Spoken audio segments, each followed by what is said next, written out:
Welcome to Bird Talk Radio. I am your host, Joshua Martin. I'll be going over the games, the scores, and, everything Philadelphia Eagles. Go Birds. Now let's start the show.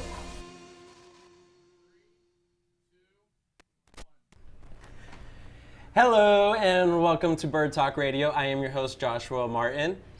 Today I have a special guest on my show today. I'll get that into a little bit, but for real quick, just for all my Eagles fans, I'm so nervous right now.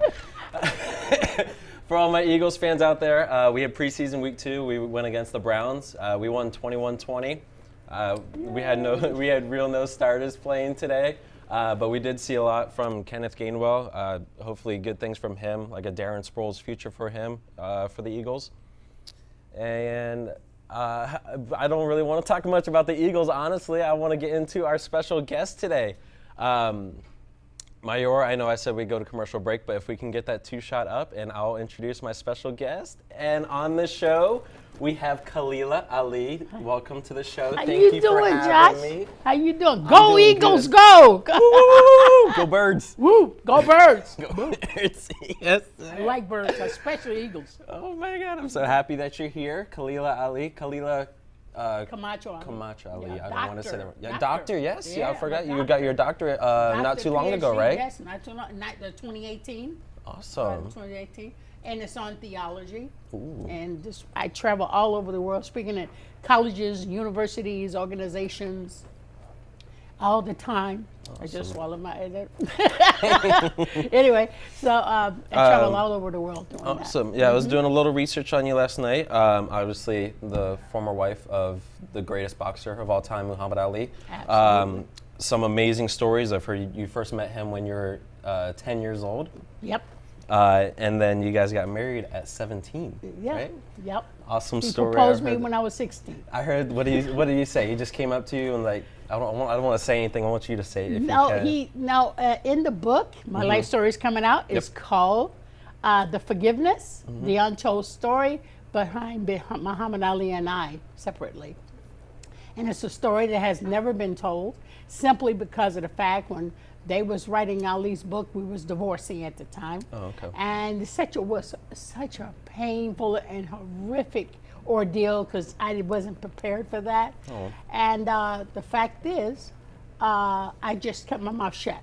I never speak when I'm angry. I never talk out when I'm emotional or nothing. I just don't say anything. I just shut down. And I'm glad I did, because now that I'm opening up, I can actually say it without any, bad ailments or anything like that. I can be released and find out that the bad thing that happened to me was a good thing. Oh, okay, that's good. So, yeah. Sweet, awesome. So now I can do it. And by having the story to come out, I want you to come out and get that book. We're going to have a nice book signing. Fred has hooked me up with a real guy. Fred has hooked me up with a real big guy. And we're going to have a book signing right here in Florida to test out the book. And I'm just so excited. It's finally got it off my chest. Awesome. And it's called The Forgiveness, you said? It's called The Forgiveness. Awesome. So check that out, The Forgiveness by none other than Khalilah Ali. And you know what, ladies and gentlemen out there in the TV world, it's very complicated to say Khalilah sometimes. It can be complicated for the kids, and I teach kids. So the children came up with a name that I've used as my brand now, Mama Ali. Oh, yeah. So just call me Mama Ali, and I'm good to go. Sounds good. Absolutely. So I was doing a little research, and I found some exciting stuff about you, actually. You're an actress, author, and you have trained in mixed martial arts. Yes. So to start off, do you want to tell people who you were trained by in mixed martial arts? Because Bruce Lee, the master planner. When you said that, I just could not believe it. I mean, that's where the strength comes from. It has to be, right? Yeah, a lot of the strengths come from Bruce, because when I was with him, he wanted some films on Muhammad Ali, and he asked me for them, and I said, what you gonna give me? And he said, well, I'll teach you some Kung Fu. And I said, all right. And so the trade was done. But before I met him, I was a third-degree black belt already. Oh, wow. But in the martial arts, Jit Chin Do, not Jit Chin Do, but Chinese Kempo, Taekwondo is my start out. Oh, okay. And I think Taekwondo is the most comfortable style ever, and it's easy. And you can actually create your own style from Taekwondo. So Bruce told me how to create your own style. Ooh. And I have yet to do that, but I in the future I'll probably do it. You know, like it's nothing else to be done. Yeah. You know, and he was a wonderful guy, and he hates teaching though. Oh. But when I was among him, he was training Charles Coburn, James Coburn at the time, and James Coburn was a wonderful guy too as well. So yeah, you know, learning martial arts through him to transcend into Kung Fu, totally different art altogether. Yeah, because I was one of the interviews. You said you weren't a fan of boxing. That you were more of a fan of mixed martial arts more than boxing. I'm still that way. Yeah? I'm still that way. Is there any reason why you because I feel it's easier. It's more healthier.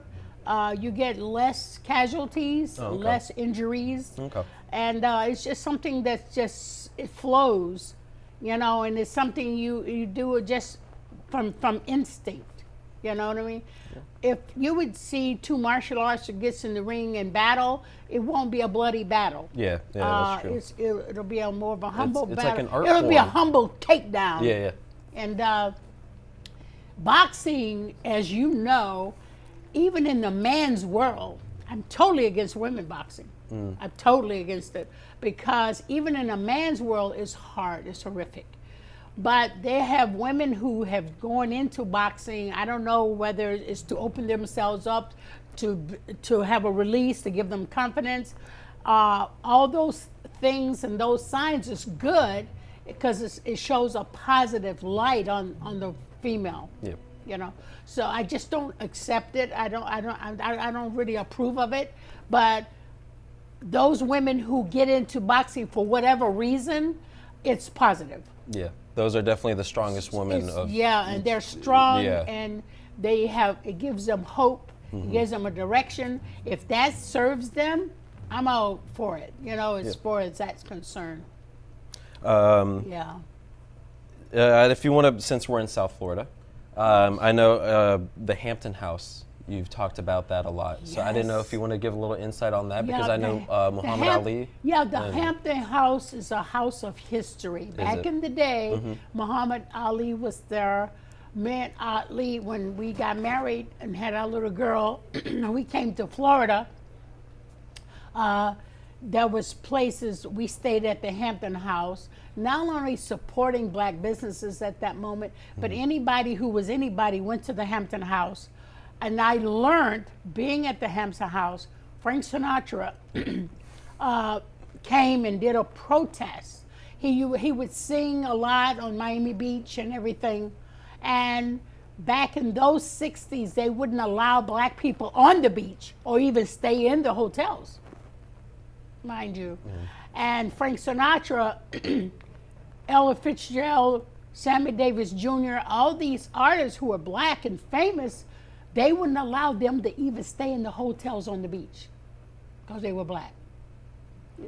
I mean, how crazy that is. Yeah, I know. But those are crazy times.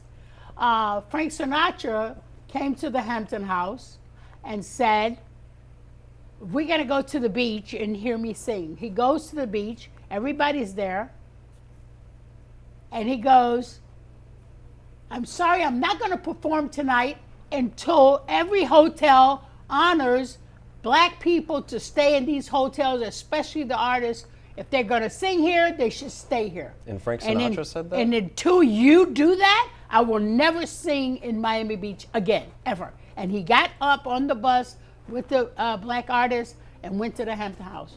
Awesome. It wasn't 24 hours before they made that transition. And he helped that he was there. I was there with him, and I thought that was the most gallant, brave. You'd think that would be on the front page news? Yeah. Nah. They didn't want them to know he did that. But he was in the papers. But they didn't put it on front page, which it should have been on the front page It news. should have, but yeah, that's really good for... and it showed a sign of humanity. Yep. Mr. Frank Sinatra is a man of humanity. And he said, look, we all do the same thing. We are vocal. These people are just as good as I am. And he just, I just thought he was a great guy. I fell in love with him ever since then. I thought that was so gallant. And it changed the Southern Americans who were taught hate. Only a very few was taught hate. And that's something you are taught. Yeah, we're not born. You're not born we're that not way. born like exactly. That, And that was the most epic thing. That's why the Hampton House is so amazing. When Malcolm X and Ali went to Hampton House, he was taking. I wish I knew where that camera was. Who got all those pictures that Malcolm X took? He took more pictures up close and personal to Martin Luther King, Muhammad Ali, Will Chamberlain, all these great guys. Who's got that camera? That's what I want to know. Those photos are probably amazing. Who's got that photo? Oh my goodness! and that's why Hampton House is such a historical place. Awesome. Because it was part of the history. I was a part of that history. Yay! So it's just amazing. A lot of people should go by and visit the Hampton House. Awesome. Yeah, we got go check that out since we're down in Can I say something? Miami. Of course. Just recently in the news, they had 2 black women flew in an airplane as the first black Afro-American crew to fly an airplane in honor of Bessie Smith, the first Afro-American pilot in 1924. So to know that, to tell you this, is that when I was 10 years old and I was an honor student in the Muslim school in Chicago, the leader took all the honor students to Mix Field in Chicago. It used to be a little airport right down between downtown and the south side, and flew us in a helicopter all over the city. And that year, everything happened around the time I was 10 years old, everything. So that was one of them before I met Cassius Clay. And that's when I really wanted to learn how to fly. Do you have a pilot license and all that?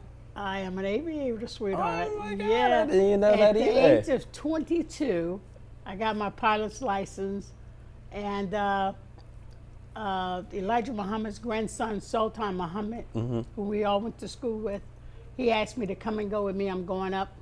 And I went up and I was so excited. I just wanted to grab the wheel. And he said, you want to land it? I said, yeah. And he was telling me just to bring it down slow. And when I landed the plane, there was a habit that certain pilots have.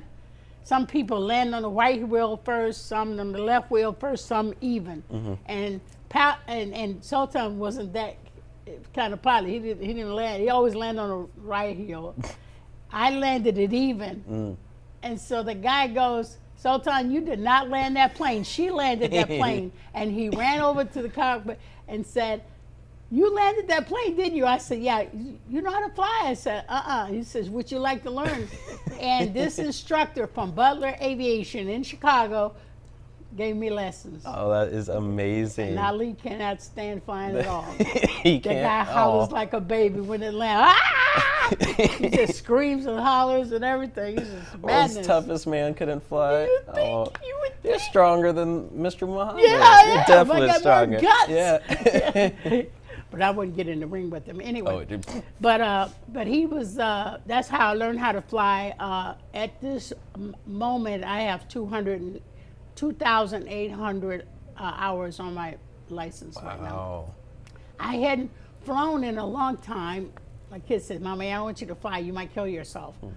And I don't want you to fly. They kept bugging me, so I stopped flying because of them, and because the insurance was very high.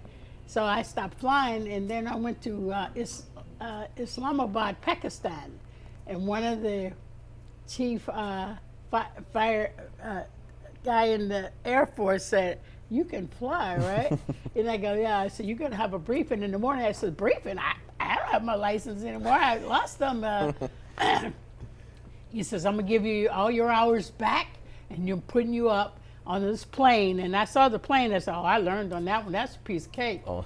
I got up there and took off, and I did a 360 while I was up in the sky. Did you really? Yeah, that was like 3 years ago. And it was the best high in the world. I said, "Yeah." Now, the world's strongest woman right here, ladies and gentlemen, Khalilah Ali. Oh my, yes. Mama Ali. Yeah, Mama Ali's a badass. Anyway, yes. So now, you ever heard of Straight Outta Compton? Mm-hmm. There's always something negative straight out of Compton. Yep.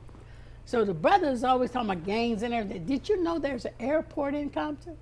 There is? There's an airport in Compton, which I went to 2 years ago, and learned about the Tuskegee Airmen and all of that. And they sit up there, and I said, "Hey, this is awesome."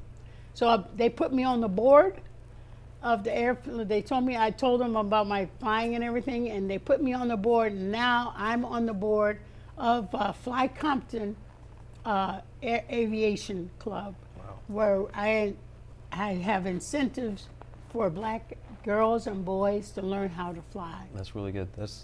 Yeah. That's really good. So I tell the brothers, "So you want to get high? I'll show you how to fly."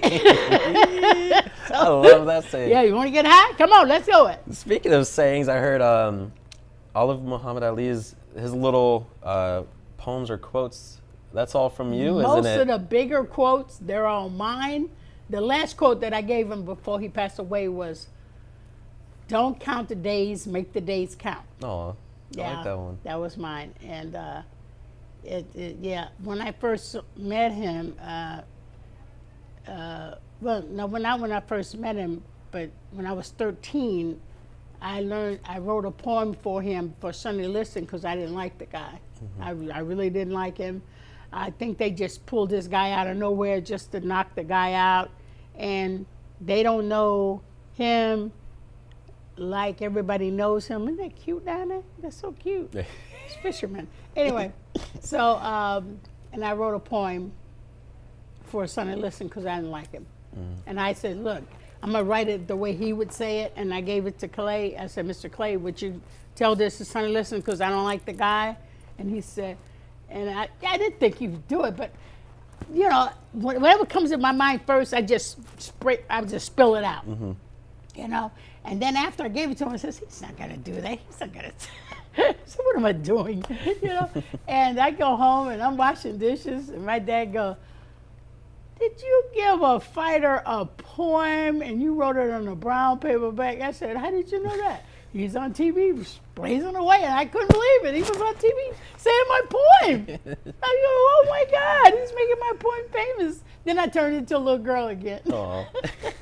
It was amazing. He was amazing. That's amazing. Yeah.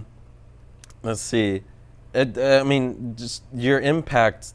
I don't think people know who really you are, really, because during your marriage, it was right after the whole incident with Muhammad Ali and him being drafted.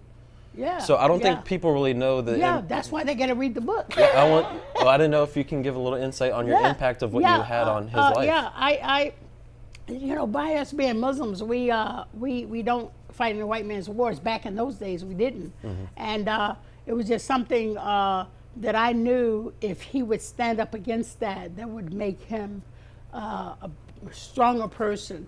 And I was trying to tell him, you would be a greater person if you would stand up for your beliefs, if that's what you're going to do. You said you want to be famous. You said you want to be the greatest. This is your ticket right here. He said, "Really, really?" And he was really eager to be popular. He that's what he wanted to. But I told him, if you really want to be popular, you have to be controversial. Even though I was younger than him, I knew about those kind of things because I was raised up with the leader, and I knew what impacts their lives. And so I knew exactly what he needed, you know, and that's what made our team so great. And I convinced them, well, when I told them the poem to say, I didn't tell him to go out and tell everybody else about the poem, but he went and told everybody I go out and created a monster. No. And it was such a big impact on the poem. I said, oh my goodness. So when he said it with vigor and, very extreme excitement, so.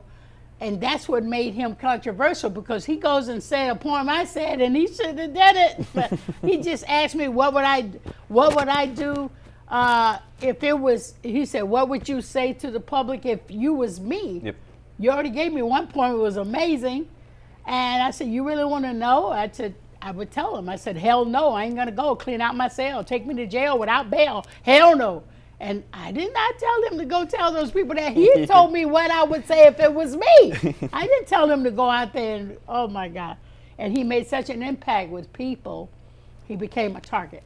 And then going on with that, I know you're big into the civil rights movement and racial equality. Yes. Can you share your time that you had during the civil rights movement in the 1960s? Yeah. And just talk about some of the people that you've met along those times. I met H. Rap Brown. He was the one that goes and burns stuff down, and he was on the FBI list as terrorist because and he caused riots and everything like this.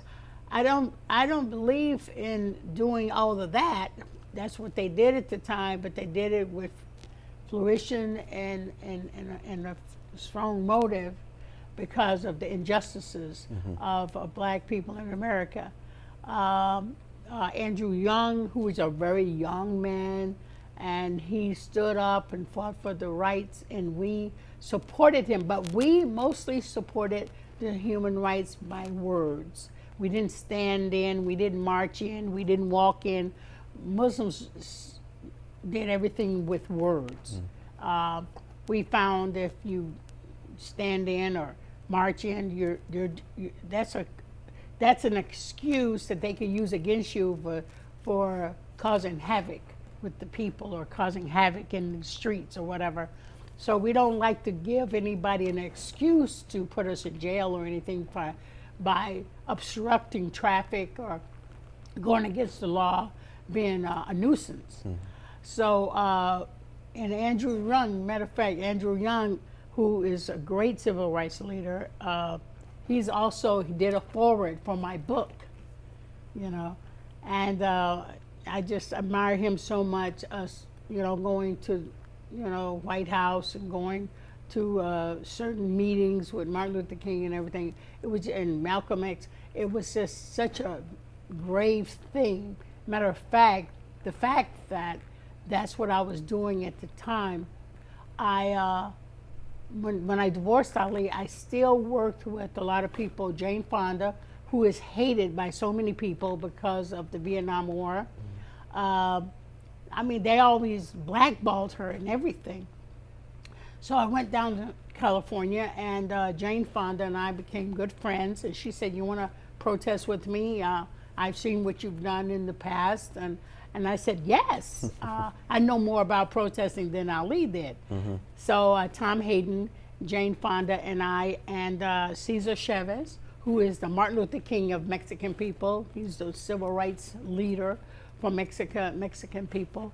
And he was called we represented the farm workers, in which Jane Fonda and I and Cesar Chavez banned Chiquita Bananas for 40 years because they was giving cheap labor to the Mexicans in Mexico, $2 a day.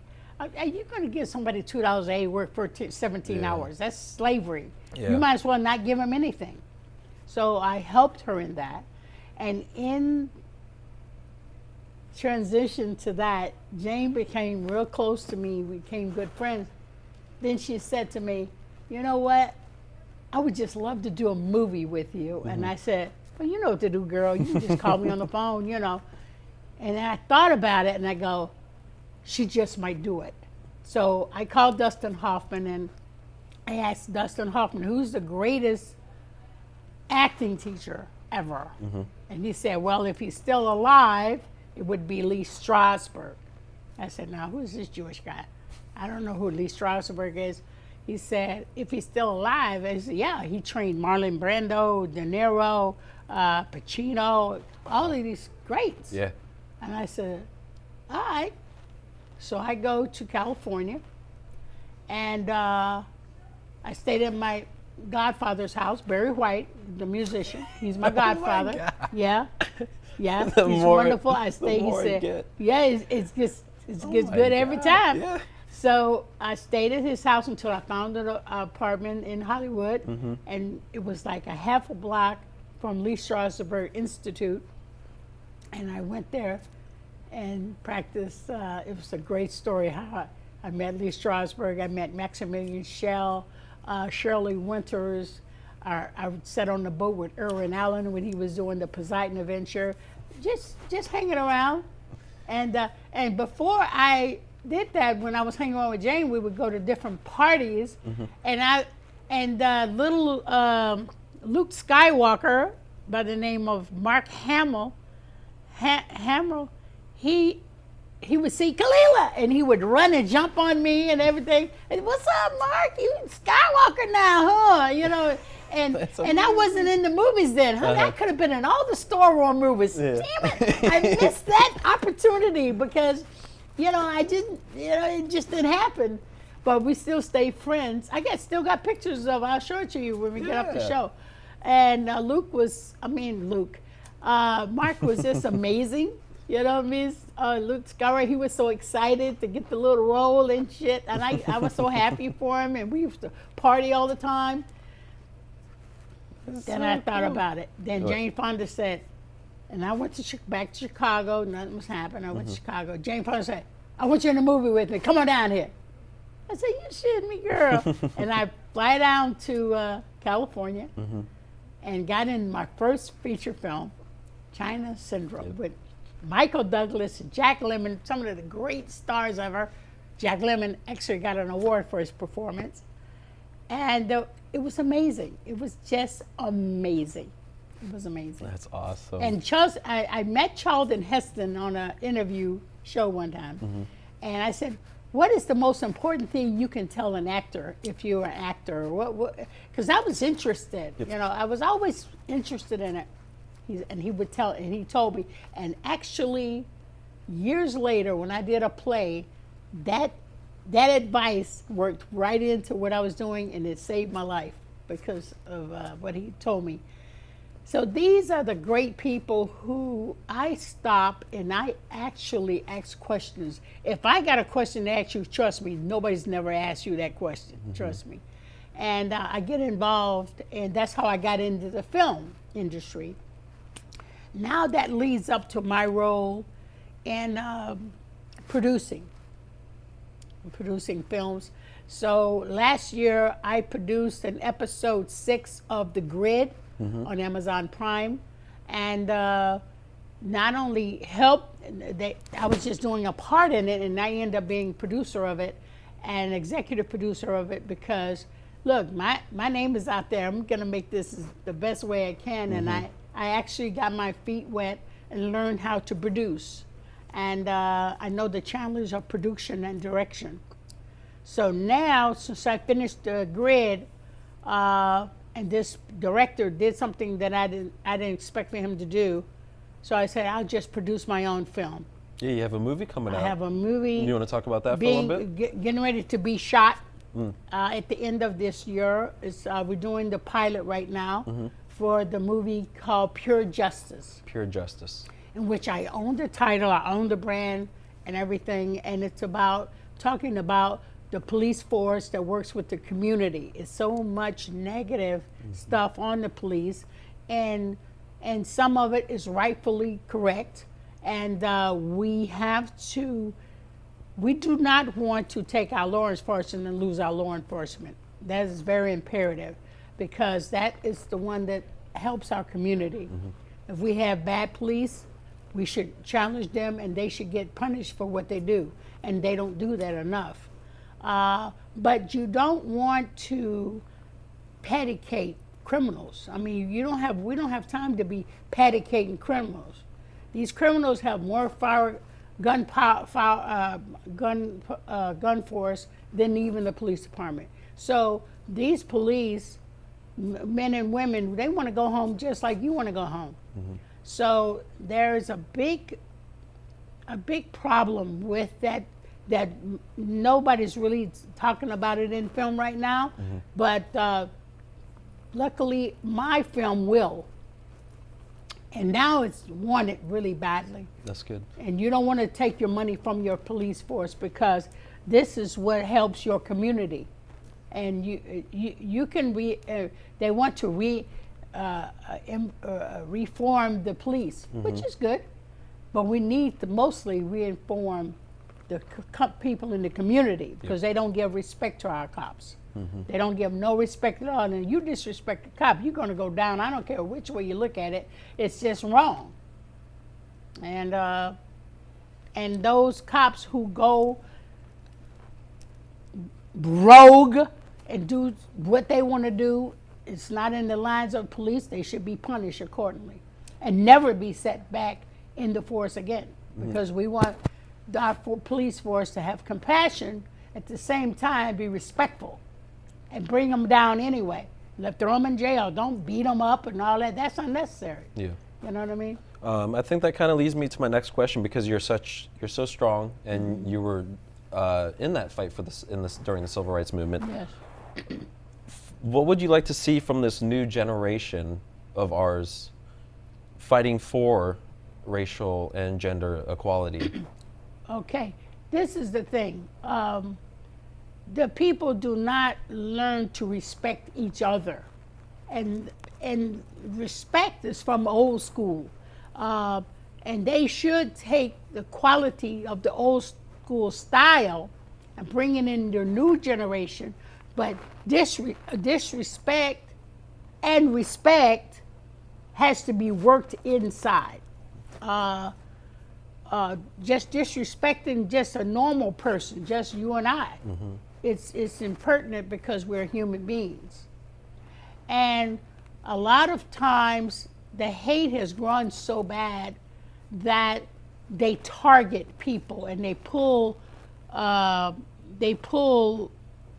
race cards and thinking they're fighting for their rights when they're not.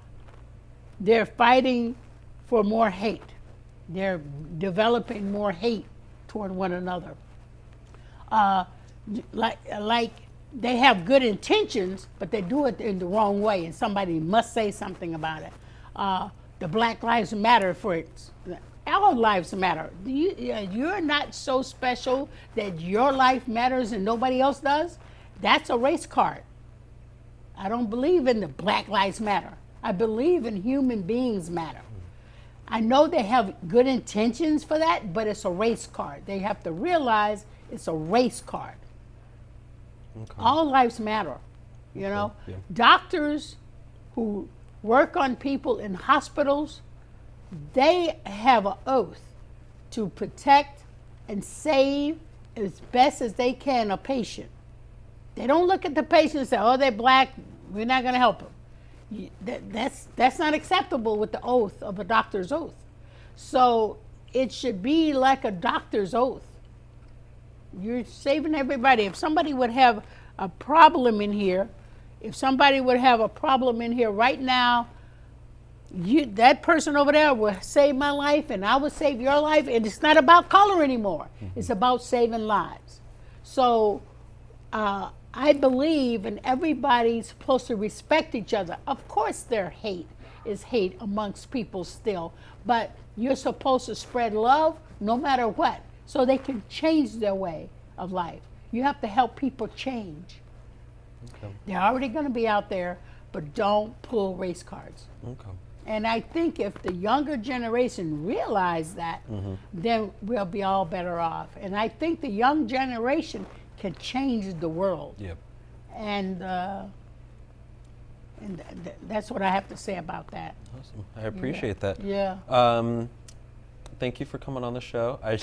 You don't know how much I appreciate you being here. Yeah. Josh, you're amazing. You live in this area? Yeah, I do. Well, you know in West what? Palm Beach. Yeah. Well, I'm doing Pure Justice. I want you on my movie. Awesome. So you know what? If anybody want to get in my casting agency,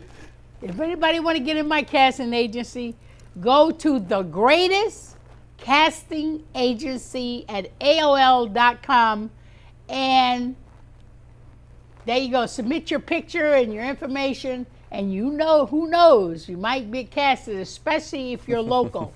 You're local, you'll be cast. I'll be starting the cast in September, so put all your pictures in this month in August, and you might be lucky, because I need a lot of extras. I need a lot of people, and we're working about community and everything. So take a chance, put your picture in. You never know. So check that out, Pure Justice. And then also, you have the book coming out as well? Yeah, the book coming out. It should be ready in a month.